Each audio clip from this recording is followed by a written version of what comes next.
கரூர் மாவட்டத்தைச் சேர்ந்த ஒரு ஸ்டூடெண்ட்ஸ் ஒரு 6 பைக்கு கிட்ட ஒரு 12-11 பேர் கிட்ட வராங்க.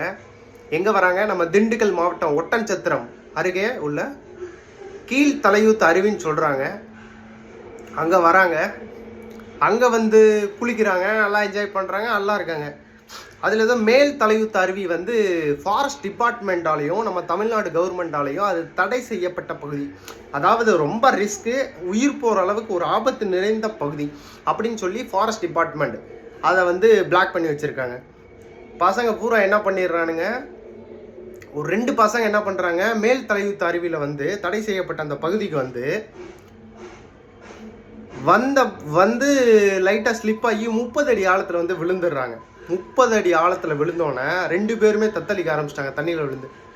அந்த மேலே ஒரு இப்போ 12 பேர் வந்திருந்தாங்கன்னா 2 பேர் போக 10 பேர் இருப்பாங்கள்ல, அதில் ஒரு 2 பசங்க வந்து நீச்சல் தெரிஞ்ச பசங்க காப்பாற்றுறக்காண்டி உள்ளே விழுகிறாங்க.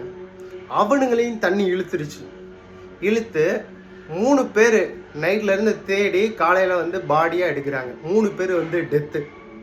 ஒரு பையன் வந்து எங்கே இருக்கான்னு இது வரைக்கும் கண்டுபிடிக்க முடியல, தேடிக்கிட்டு இருக்காங்க. அதாவதுங்க, டூர் போங்க, பசங்களோட சந்தோஷமாக இருங்க, கல்வி நல்லா படிங்க, அந்த வயசில் சந்தோஷமாக இருங்க. ஏன்னா அந்த காலம் போனால் திருப்பி வராது. ஆனால் உயிர் வந்து சேஃப் இல்லை.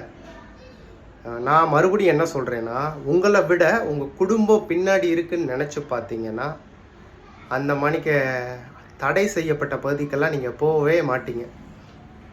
ஸோ இதை பார்த்தாவது இனி வரும் காலத்தில் இந்த தவறை வந்து மற்ற இளைஞர்கள் தயவு செஞ்சு பண்ணிடாதீங்க. இந்த இறந்து போன தம்பிமார்கள் குடும்பத்துக்கு ஆழ்ந்த இரங்கல்களை நம்ம தெரிவிச்சுக்கொள்ளும்.